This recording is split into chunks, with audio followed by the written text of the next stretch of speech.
हम लोग मौर्य साम्राज्य में बिंदुसार तक चर्चा कर लिए थे, ठीक है। मौर्य साम्राज्य, मौर्य साम्राज्य,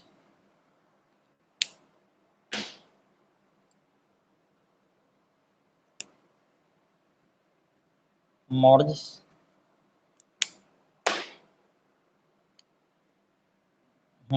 ये मार्कर ठीक है। मौर्य साम्राज्य, मौर्य साम्राज्य, मौर्य साम्राज्य जो है इसमें कई राजा की चर्चा हम लोगों ने देखा है, ठीक है। और जिन जिन राजाओं के बारे में हमने चर्चा किया वो कौन कौन थे वो तो पता ही होगा आप लोगों को। तो अजातशत्रु की चर्चा हम लोगों ने किया, इसके बाद बिंदुसार की चर्चा किया, और आज जो हम चर्चा करने जा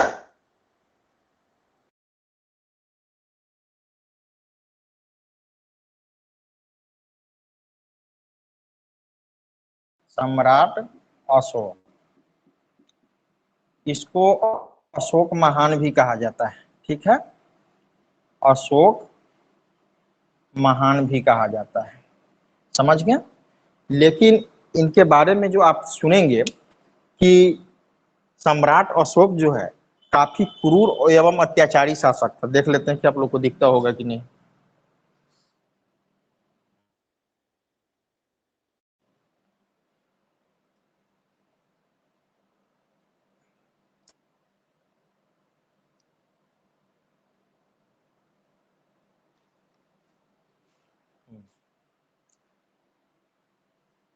नहीं, किसी का सवाल आता है, शायद हम मिस्टेक से जो है क्या बोल दिए थे, अजात शत्रु नहीं, ये चंद्रगुप्त मौर्य, ठीक है। चंद्रगुप्त मौर्य, चंद्रगुप्त मौर्य, उसके बाद बिंदुसार, उसके बाद अशोक, ठीक है। ये है क्रम, समझ गए। कभी कभी बाई मिस्टेक कुछ कुछ बोला जाता है, इसलिए अदरवाइज नहीं लेंगे। तो आज हम लोग, आज के क्लास में हम लोग सम्राट अशोक की चर्चा करने जा रहे हैं। किनकी चर्चा करने जा रहे हैं? सम्राट अशोक की चर्चा करने जा रहे हैं। और सम्राट अशोक को हम मगध साम्राज्य का, मगध साम्राज्य के अंतर्गत मौर्य वंश का, मगध साम्राज्य में भी कई वंश ने शासन किया, उसमें आने वाला प्रमुख वंश रहा मौर्य वंश। और मौर्य वंश का अंतिम प्रतापी शासक हम कह सकते हैं किसको? सम्राट अशोक को। और सम्राट अशोक जो है वाकई में आज भी वो एक ऐसे शासक के रूप में इतिहास में नाम लिए जा रहे हैं जो वाकई में उनके जैसा शासक आज भी शायद नहीं हुआ। यदि सम्राट अशोक की बात करेंगे हम, तो सम्राट अशोक जो है यह, इनको अशोक महान, अशोका द ग्रेट भी कहा जाता है। सम्राट अशोक को Ashoka, Ashoka the great, Ashoka the great भी कहा जाता है। लेकिन आप इनके बारे में जो सुनेंगे, इनके कृत्यों के बारे में सुनेंगे, तो आपको लगेगा कि आखिर ऐसे लोगों को महान कहना क्या उचित है? क्या इन्हीं के बारे में ना कहा जा रहा है कि कलिंग में जो इन्होंने एक प्यार मोहब्बत के चक्कर में वहां की राजकुमारी जब उनको पसंद आ गई, इसके चक्कर में उड़ीसा के कलिंग पर इन्होंने आक्रमण कर दिया और खून का ऐसा खेल खेला, वहां ऐसा तांडव मचाया कि बहुत सारी महिलाओं को विधवा बना दिया, बहुत सारे बच्चे को अनाथ बना दिया। समर भूमि समर भूमि जिसको रण भूमि कहते हैं, युद्ध की भूमि कहते हैं, लड़ाई झगड़े की भूमि कहते हैं, जहां युद्ध किया जाता है, वहां पर 1 इंच जगह तक खाली नहीं था जहां आदमी जो है जमीन पे पैर रख पाता। यदि जो बचे सैनिक थे या सम्राट अशोक की ओर की जो सेना थे, उनको यदि जाना भी होता था वहां एक जगह से दूसरे जगह, एक छोर से दूसरे छोर, तो डेड बॉडी पे पैर रख के जाना होता था। ये नौबत ला दिया था उन्होंने कलिंग में। और तब भी इनको फिर महान सम्राट अशोक, महान शासक क्यों कहा गया? सवाल ये आता है। इतिहास के पन्नों में एक बार और यह चर्चा आती है कि इन्होंने अपने 99 भाइयों की कत्ल किया, 99 भाइयों की हत्या किया। क्यों? राजा बनने के चक्कर में। यह भी किंवदंतियां इतिहास में आती है। और उन 99 भाइयों के सर को पटना के अगम कुआं नामक कुआं में डाल दिया और इस प्रकार राजा बना। तो क्या ऐसे शासक को महान क्यों कहा गया? ये तमाम बातें सुनने को मिलती है। हालांकि मैंने पिछले क्लास में बतला दिया था कि अशोक के अशोकावदान नामक पुस्तक में, अशोक की पुस्तक नहीं है, अशोक पे लिखी गई जो पुस्तक है एक अशोकावदान, उसमें जो है अशोक के 3 भाइयों की चर्चा हुई है, और सुसीम, विक्ताशोक और अशोक, इन 3 भाइयों की चर्चा हुई है। लेकिन इनके 99 भाइयों या सैकड़ों भाइयों या कई भाइयों की चर्चा यदि की गई तो यह भी कोई गलत बात नहीं हो सकता है, क्योंकि यह राजाओं के लिए आम बात थी। जहां कहीं युद्ध भूमि में, समर भूमि में जाते थे तो अपनी रानियों को लेकर नहीं जाते थे। जहां काम वासना सताती थी किसी को, वो अपनी पत्नी उस समय के लिए स्वीकार कर लेते थे, अपने बिस्तर की, अपनी सैया की शोभा बढ़ा लेते थे, और इस क्रम में प्रेग्नेंट भी हो जाती थी, उनके बच्चे भी हो जाते थे। तो बाद में मान लिया कि किसी से अधिक प्यार मोहब्बत हो गया है, किसी को पता चला तो उसने कहा कि हम सम्राट के बच्चे हुए, हम उन्हीं के बच्चे हुए। तो इन तरह की बात हो सकती है, ऐसी बातें हो सकती है। तो अशोक के बारे में कहा गया कि इतना खून खराबा और तांडव मचाने वाला शासक था, फिर भी इन्होंने इतिहास के पन्ने में एक महान शासक की उपाधि धारण किया। इसके पीछे कारण है कि अशोक जब गंदे थे तो थे, सम्राट अशोक जब गंदे थे तो थे, लेकिन इनके अंदर महानता भी इतनी कूट कूट कर भर गई, इनका हृदय परिवर्तन भी इस तरह का हो गया कि जहां एक रक्त पिपासु राजा, जहां एक बड़े अधिकारियों का उनके पास तक पहुंचना नामुमकिन हो जाता था, अब दास दासी और छोटे छोटे लोग, गरीब तबके के लोग भी उनके सानिध्य में, उनके कार्य के करीब आने लगे, उनकी वाणी को लोग सुनने लगे, डायरेक्ट उनके साथ संपर्क स्थापित करने लगे। ये तरह के महान कार्यों को उन्होंने जो किया, तो इस प्रकार बाद में चलकर इनको सम्राट अशोक, महान सम्राट अशोक की उपमा दी गई। समझ गए? किनको? अशोक को। और अशोक जब ज्यादा परेशान रहने लगा तो यह बौद्ध धर्म को अपना लिया, और बौद्ध धर्म की शिक्षा इन्होंने किससे ली? उपगुप्त से। बौद्ध धर्म की दीक्षा इन्होंने किससे ली? उपगुप्त से। यह पूछता है, ठीक है, सम्राट अशोक जो है उपगुप्त से बौद्ध धर्म की दीक्षा ली। सम्राट अशोक उपगुप्त से बौद्ध धर्म की दीक्षा ली।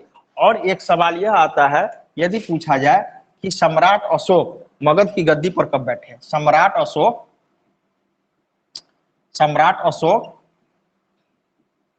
मगध की गद्दी पर 269 बीसी में बैठे। 269 ईसा पूर्व में सम्राट अशोक मगध की गद्दी पर बैठे। देख लीजिए।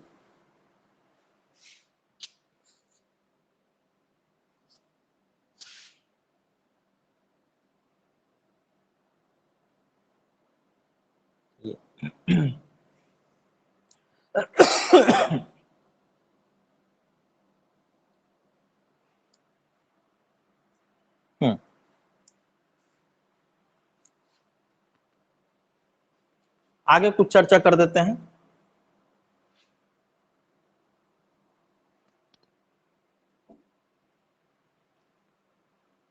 मगध की राजगद्दी पे बैठने के पीछे भी कुछ इंटरेस्टेड कहानी था। कहा जाता है कि इनके पिता बिंदुसार आजीवक संप्रदाय को मानने वाले थे, ठीक है, और इन्हीं के बिंदुसार के राज दरबार में ही एक आजीवक संप्रदाय को मानने वाले एक महान विद्वान रहते थे, जिन्होंने यह भविष्यवाणी कर दिया था कि मगध का अगला शासक या मौर्य वंश का अगला शासक अशोक बनेगा। ठीक है, मौर्य वंश का अगला शासक अशोक बनेगा। इसकी भविष्यवाणी उस समय बिंदुसार के समय जो आजीवक संप्रदाय को मानने वाले थे उन्होंने कर दिया। इतिहास में कहीं कई बार जो है चर्चा ये आ जाती है कि बिंदुसार जो है मतलब अशोक के पिता, बिंदुसार मतलब अशोक के पिता आजीवक संप्रदाय को मानने वाले थे। तो बराबर की पहाड़ी में, गया के बराबर की पहाड़ी में ये सम्राट और ये आजीवकों को 4 गुफाएं प्रदान करने का श्रेय किसको जाता है?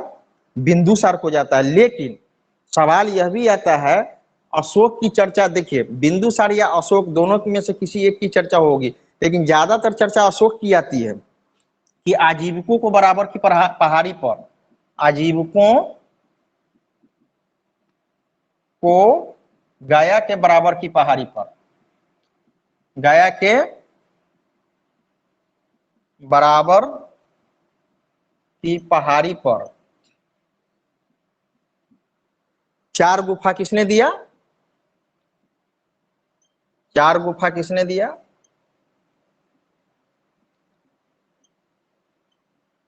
4 गुफा दिया किसने? अशोक ने, ठीक है, अशोक ने। और इन चारों गुफाओं का क्या नाम था? कर्ण, विश्व झोपड़ी, विश्व झोपड़ी, कर्ण, विश्व झोपड़ी, सुदामा, सुदामा तथा चोपड़ा। इस पे विवाद है। कहा जाता है कि आजीवक संप्रदाय को तो मानते थे बिंदुसार, लेकिन वो वचन दे चुके थे बिंदुसार, ठीक है। जब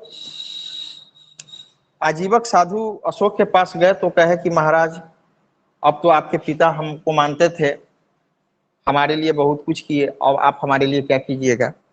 तो वही कहा कि हमारे पिता मानते थे, कोई दिक्कत नहीं है, हम तो सहिष्णु हैं, हम सब धर्म का सम्मान करते हैं, जाइए आप लोग का भी सम्मान होगा, आप लोग क्या चाहते हैं? तो कहा कि हमको जगह दे दीजिए। तो गया के बराबर की पहाड़ी पर इन लोगों को, इन आजीवकों को जगह प्रदान कर दिया गया।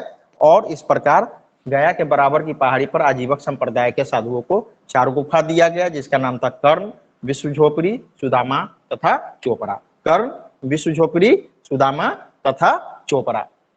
समझ गए? इतिहास में कई बार यह सवाल आता है अशोक का शिलालेख, ठीक है। अशोक के शिलालेख के बारे में पूछा जाता है, स्तंभ लेख के बारे में पूछा जाता है, गुफा लेख के बारे में पूछा जाता है। तो यह अशोक कलिंग युद्ध के बाद जब उनका, अशोक का हृदय परिवर्तन हो गया, तो क्या था कि बिल्कुल इस कदर बदल गए कि न उनकी रानियों को विश्वास होता था, न प्रजाजनों को विश्वास होता था कि आखिर महाराज ऐसे हो कैसे गए। जो रक्त पिपासु, जिनके नाम पर खर कांप उठता था, जहां बड़े अधिकारियों का जाना संभव नहीं हो पाता था, आज वो हम लोग के पास खुद चलकर कैसे आते हैं? इन बातों को सुन सुनकर पब्लिक स्तब्ध थी। तो वो खून खराबा से उनका मन विचलित हो गया था कलिंग में। और किस लिए? सोचे कि एक प्यार मोहब्बत के चक्कर में हमने इतना बड़ा खेल कर दिया, कैसा घिनौना काम कर दिया। जब वो परेशान रहना शुरू हो गए तो कहे कि हम शांति की राह पे चलना चाहते हैं, हम धर्म की राह पे चलना चाहते हैं। तो किसी ने सलाह दिया कि बौद्ध धर्म की उस समय बहुत प्रधानता थी, उस समय उपगुप्त बौद्ध भिक्षु थे, साधु थे, वो कहीं घूम फिर रहे थे। तो ये अशोक की समस्या, अशोक के दरबार में जब गए तो बहुत बाइज्जत वो आए अशोक, और उनका चरण स्पर्श किए। तो उन्होंने ही दीक्षा दिया कि तुम अब बुद्ध की राह पर चलो, तुमको शांति मिलेगी। समझ गए? तो बुद्ध की राह पर चलने से शांति जब मिलने की बात आई, तो उन्होंने सोचा कि हमको कुछ करना चाहिए, अपने कृतियों को, अपनी योगदानों को इस तरह सूचीबद्ध करना चाहिए, इस तरह लिखने का प्रयास करना चाहिए हमें, ताकि जन्म जन्मांतर तक लोग मुझे याद रखें, ठीक है। और इसके लिए उन्होंने क्या किया, कुछ लेख लिखाना शुरू किया, और वो लेख पत्थरों पर लिखा गया, जैसे शिलालेख, स्तंभ लेख, गुफा लेख। शिलालेख मतलब छोटे छोटे पत्थरों पर लिखा गया, स्तंभ लेख खंभों पर लिखा गया, गुफा लेख गुफाओं में लिखा गया। और वह आज भी सैकड़ों साल पुराना है, तो वह आज भी जीवित है। लेकिन इसमें मुख्य रूप से 14 शिलालेख और 7 स्तंभ लेख और कई गुफा लेख की चर्चा की गई। और इन अभिलेखों को जिन जिन भाषाओं में लिखा गया, ब्राह्मणी, ब्राह्मणी, खरोष्टी, खरोष्टी, ग्रीक तथा अरमाइक, ग्रीक तथा अरमाइक, ब्राह्मणी, खरोष्ठी, ग्रीक तथा अरमाइक। और इनका लेख यहाँ ही नहीं, इनका लेख पाकिस्तान, अफगानिस्तान तक पाया गया। समझ गए? पाकिस्तान, अफगानिस्तान तक भी पाया गया। देख लेते हैं, आप लोग को दिखता होगा कि नहीं।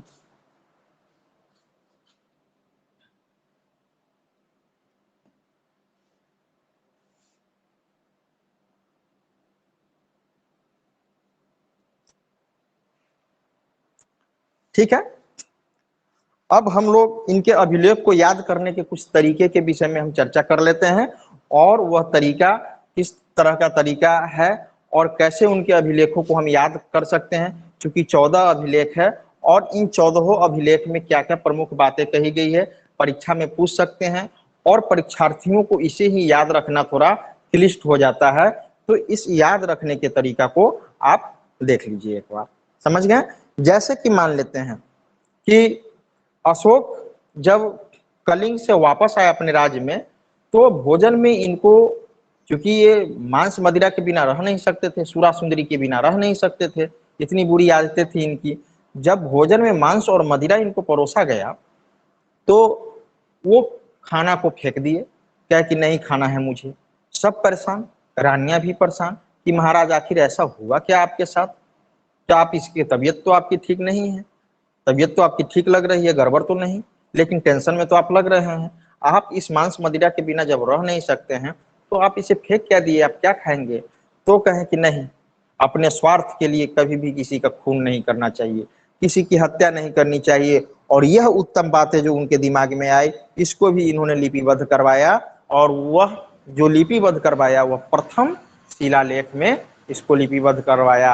अर्थात अशोक के प्रथम शिलालेख में क्या कहा गया, अशोक के प्रथम शिलालेख में यह लिखा गया कि पशु बलि अच्छी बात नहीं है, इस प्रकार पशु बलि की निंदा की गई।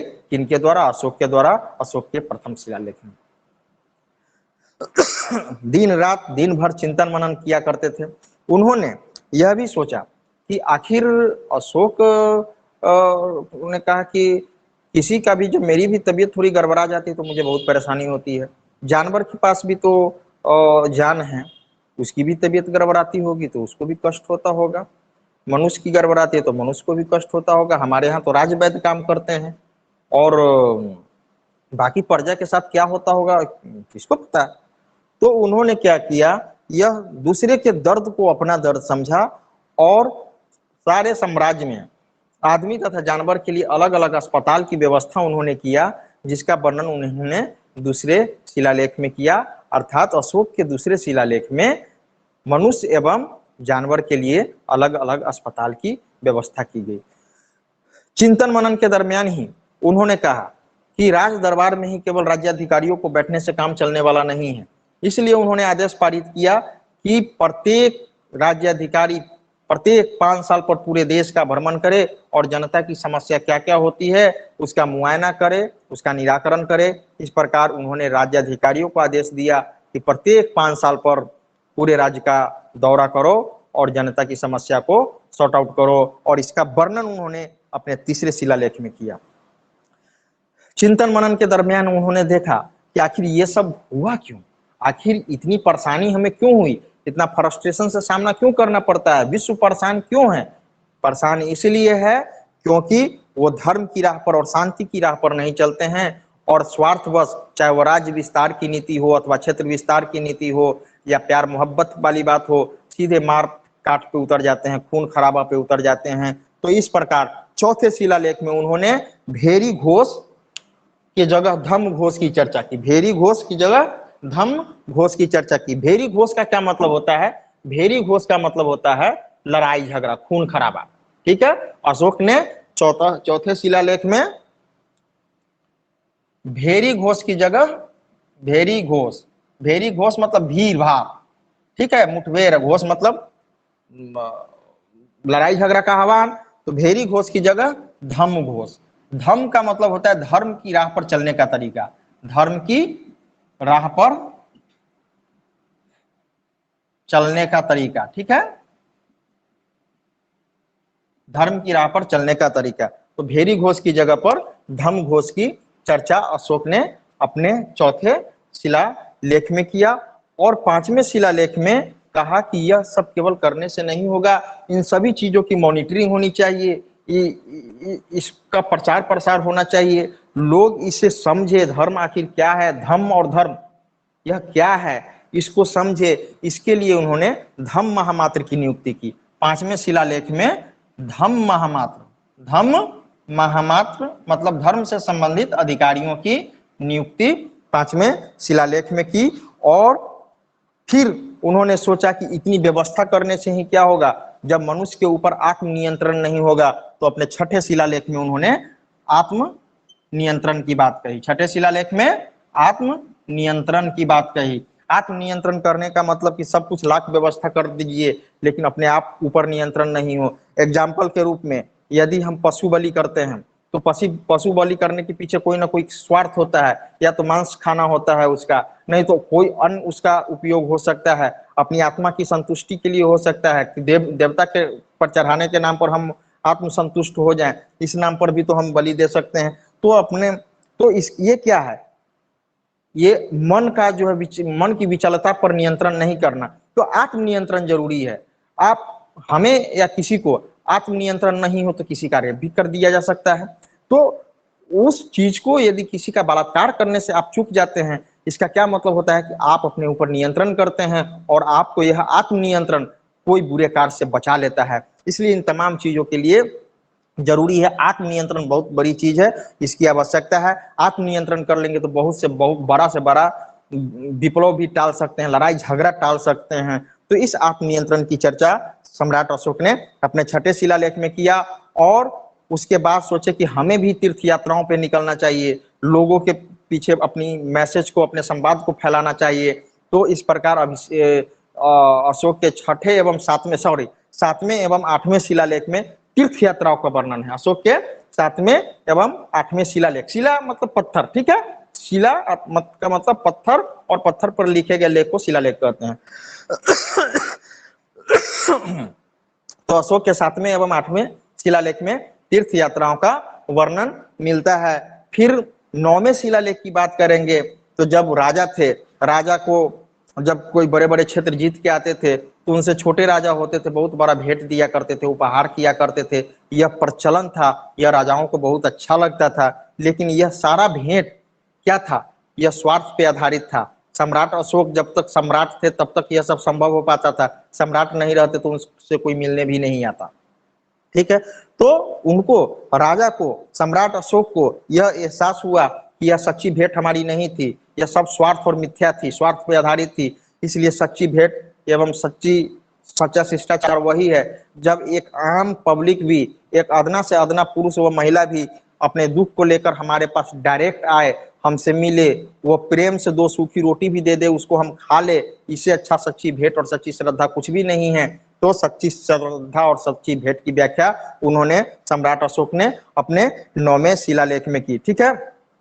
उसके अलावे सम्राट अशोक कहा कि हमेशा तुम लोगों का काम है कि प्रजा के हित में भी सोचोगे, प्रजा के हित में सोचना तुम्हारा धर्म और कर्म दोनों बनता है। और इसकी व्याख्या सम्राट अशोक ने 10वें शिलालेख में की। मतलब सम्राट अशोक के 10वें शिलालेख में यह कहा गया कि राज्य अधिकारियों को यह आदेश दिया गया कि हमेशा केवल और केवल उसको प्रजा के हित में ही सोचना है। और अपने 11वें शिलालेख में धर्म की व्याख्या उन्होंने की। धर्म का मतलब होता है धर्म को मानने का तरीका, धर्म को पहचानने का तरीका, धर्म की राह पर चलने का तरीका। इसकी व्याख्या सम्राट अशोक ने 10वें शिलालेख में की। और 11वें शिलालेख में सॉरी 10वां में तो क्या किया, राज्याधिकारियों का आदेश दिया कि प्रजा के हित में सोचे, ठीक है।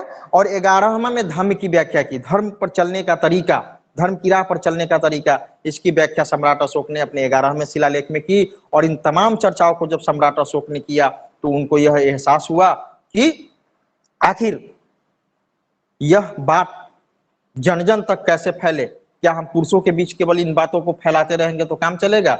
महिलाएं इन शिक्षाओं से, इन ज्ञान से वंचित रह जाएगी। इसीलिए यह महिलाओं के बीच भी बात फैले, धर्म की चर्चा हो, धर्म की व्याख्या हो, शांति सौहार्द का मैसेज जाए, इसके लिए उन्होंने स्त्री महामात्र की भी नियुक्ति की, जिसकी चर्चा सम्राट अशोक ने 12वें शिलालेख में किया। स्त्री महामात्र की नियुक्ति की चर्चा सम्राट अशोक ने 12वें शिलालेख में किया। स्त्री महामात्र, ठीक है। देखिए एक सीरीज से याद कर लीजिएगा, एक सीरियल से याद कर लीजिएगा, जो याद करने का तरीका बताते हैं कि कैसे कैसे क्या क्या हुआ तो क्या फिर क्या हुआ।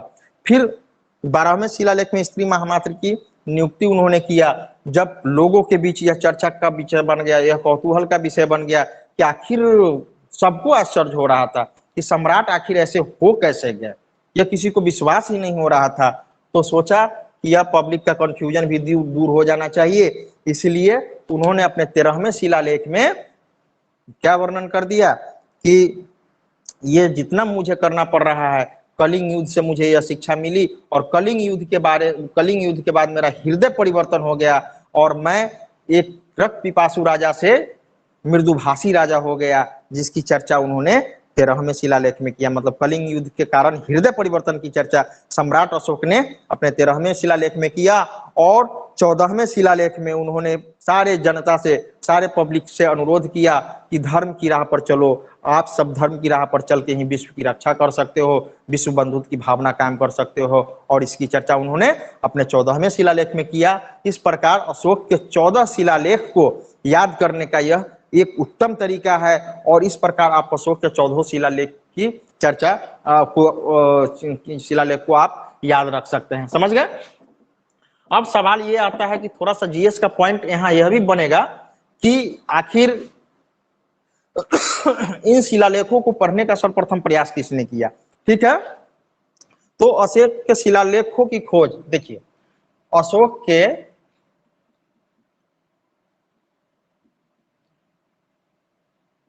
शिलालेखों की खोज 1750 ईस्वी में, ईस्वी से कहिए, ठीक है, पादरेटी पांथेलर ने की, पादरेटी पांथेलर ने की, ठीक। तथा सर्वप्रथम 1837 ईस्वी में, ठीक, 1837 ईस्वी में इसे पढ़ने का प्रयास, किसके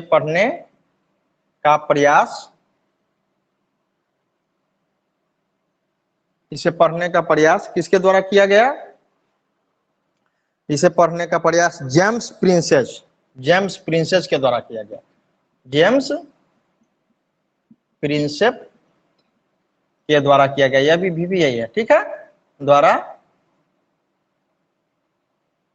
किया गया, ठीक। इसको आप लोग देख लीजिएगा।